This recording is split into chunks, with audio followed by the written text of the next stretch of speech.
So welcome back. Today we will discuss on the tall buildings.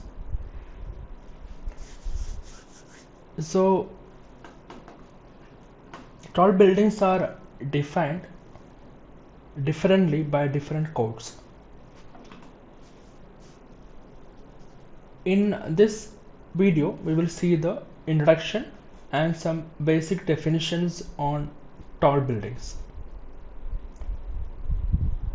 And the Embourge's standard, it defines tall building as a multi-story structure between 35 to 100 meters tall, or as a building of unknown height from 12 to 39 floors is termed as high rise.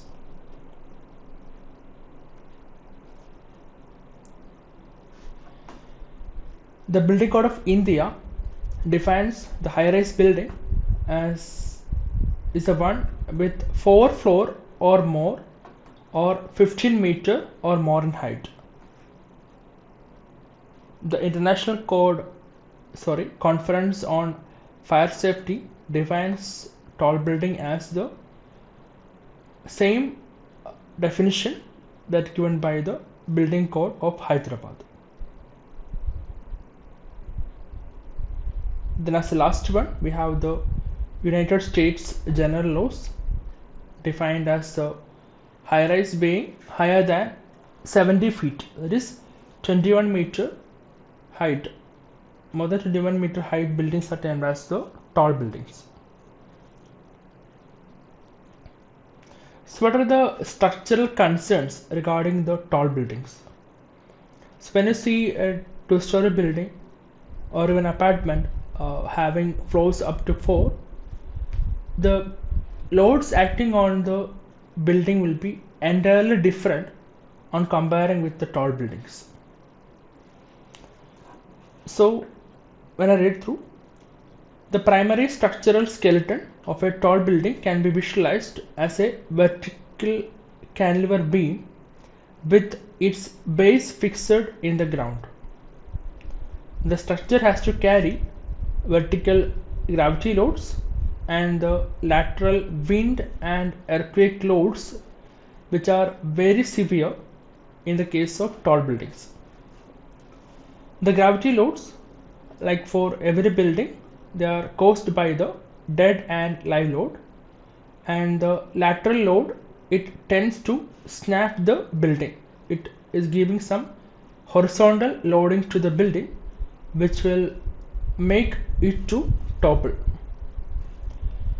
The building must therefore have adequate shear and bending resistance and must not lose its vertical load carrying capability. So this shows the different loads acting on the tall building.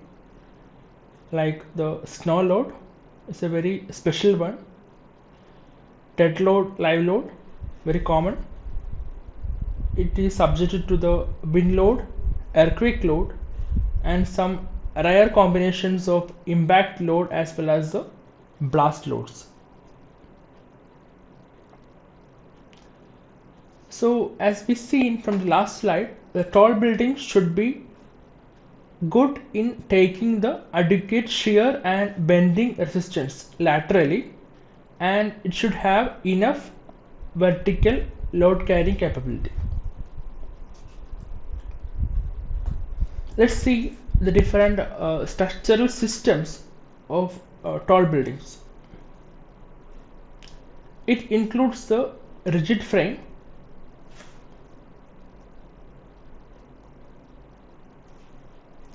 it includes the rigid frame,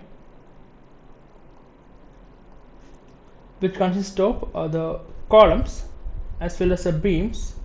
And rigid means the column to beam connections will be very strong, and upon the action of lateral loads, even the frame will bend like this. The 90 degree between the beam and column will be maintained. And a rigid frame in structural engineering is the load resisting skeleton constructed with straight or curved members interconnected by mostly rigid connections which resist movements induced at the joints of members. Its members can take bending moment, shear as well as the axial loads. And by this rigid frame we can build up to 20 to 25 floors. It consists of column, the girders, beams joined by moment resistant connections. And another type of structural system is the shear wall structure. It is a concrete or masonry structure. Continuously vertical walls may serve both architecturally partitions and structurally to carry the gravity and lateral loading. Very high in-plane stiffness and strength make them ideally suited for bracing tall buildings.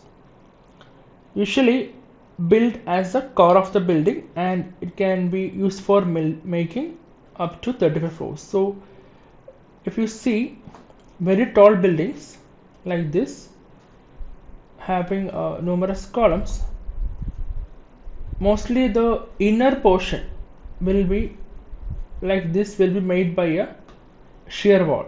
So the shear walls are basically a large wall, this one, which is capable of taking the lateral loads. So these were the general structural systems used up to 25 floors as well as for 35 floors, and we will see some special structural systems for the tall buildings. It includes the braced frame structural system, framed tube structural system, outrigger braced structural system, shear wall structural system, rigid frame system, flat plate and flat slab structural systems. So what is a braced frame structural system? Let's first see the figure. Yeah, so this is the braced frame system, in which there will be the frames made by columns and beams, and every single frame will be strengthened by bracings. So these are the bracings which strengthens the frame. So it can be a cross braced X configuration, inverted V braced, inverted V, diagonal only in one direction braced, and these are good taking the compression tension. And there are cross braced like this, and we have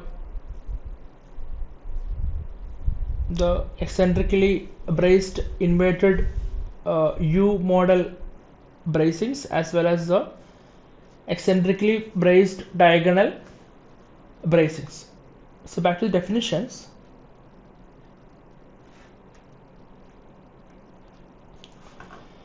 So this system is used in steel construction. It is an efficient and economical way for improving the lateral stiffness and resistance of rigid frame system.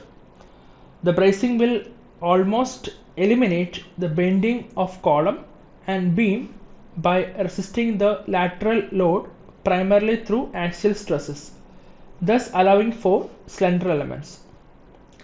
The lateral resistance of the structure is provided by diagonal members that, together with the girders, form the web of the vertical truss, with the columns acting as chords. A very well-known example of braced frame structural system can be seen in the Empire State Building. So by providing the braces like this, the load acting on the so suppose some load is acting on the frame will be directly taken by these braces, so that the load acting on the column and beam will be minimized.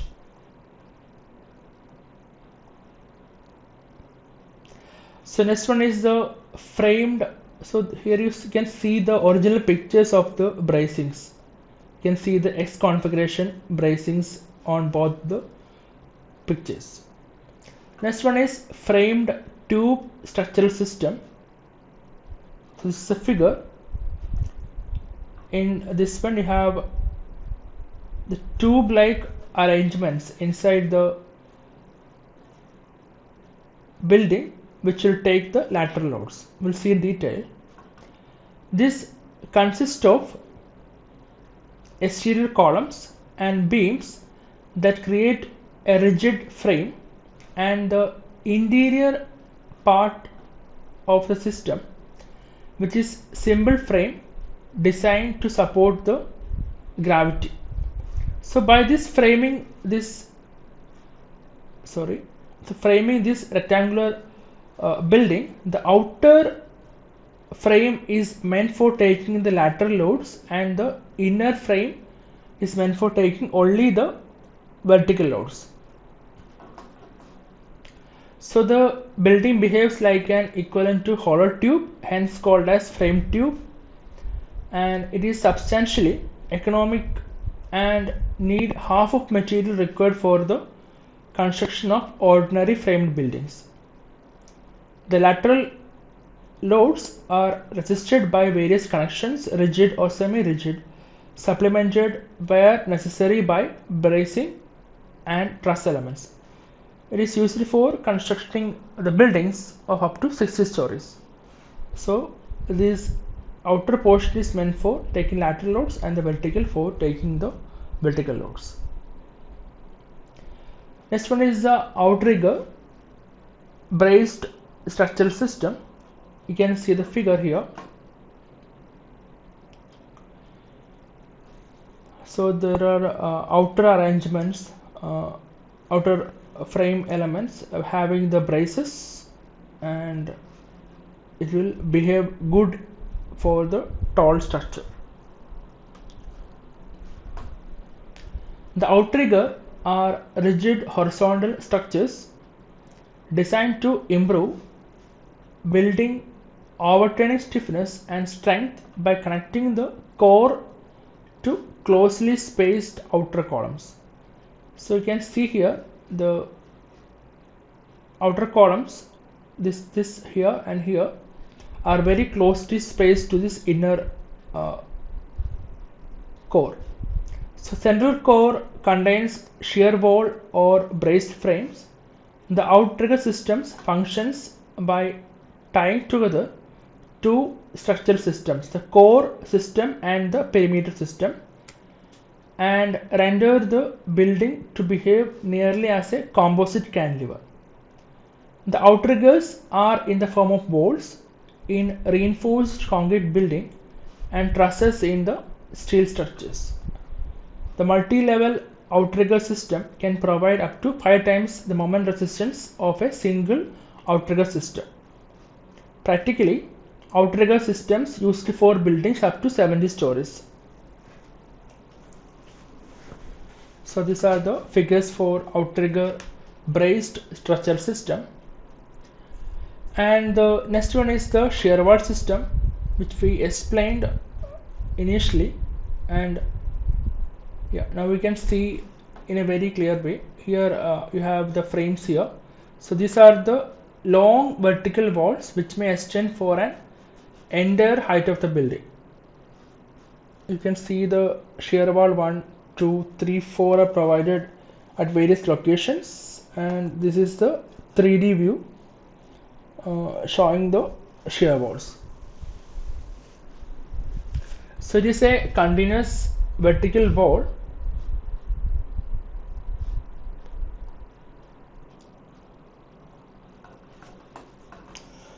So the shear wall system, it is a continuous vertical wall constructed from reinforced concrete or masonry wall, and it withstand both gravity and lateral loads, and it acts as a narrow deep cantilever beam. It's commonly constructed as a core of buildings and suitable for bracing tall buildings, either reinforced concrete or steel structure. This is because shear walls have substantial in-plane stiffness and strength. The shear wall system is appropriate for hotel and residential buildings where the floor-to-floor repetitive planning allows the walls to be done vertically continuous. So you need a continuous spacing or continuous, that is a width of shear wall is same throughout the height of the building, right? So there should be a proper plan for the building, which is permitted by the case of hotel and the residential buildings. It may serve as excellent acoustic and fire insulators between the rooms and apartments, and the shear wall system can be economical up to 35 stories building structure. So I explained this picture to you. Next is the rigid frame structural system. You can see the rigid frame structural system. The only thing is, the main dependent one is the connection between the column and the beam, which should be highly stiff. So in rigid frame structure, the beams and columns are constructed monolithically to withstand moments imposed due to loads.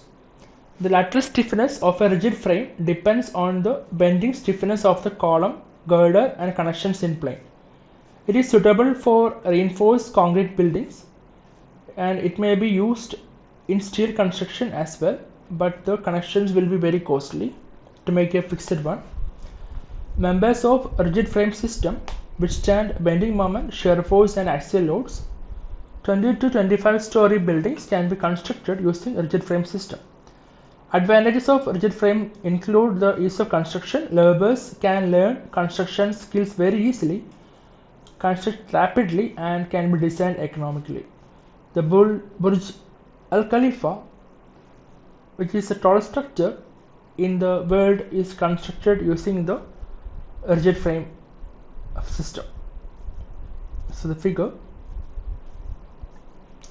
The last one is the flat plate and flat slab structural system, which you have studied in a video which I sent you earlier, and these are the flat slab flat plate model. So this system consists of slabs, flatter plate connected to columns without the beams, and the flat plate is a two-way reinforced concrete framing system utilizing a slab of uniform thickness, and they are the simplest in structural shapes. The lateral resistance depends on the flexural stiffness of the components and their connections, with the slab corresponding to the girder of the rigid frame. The flat slab is a two-way reinforced structural system that includes either drop panel or column capital at columns to resist heavier loads and thus permitting longer spans. It is suitable for buildings up to 25 stories.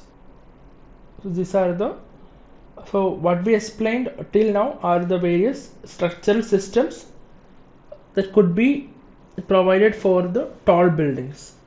It all depends on the material as well as the height of the building. So thank you.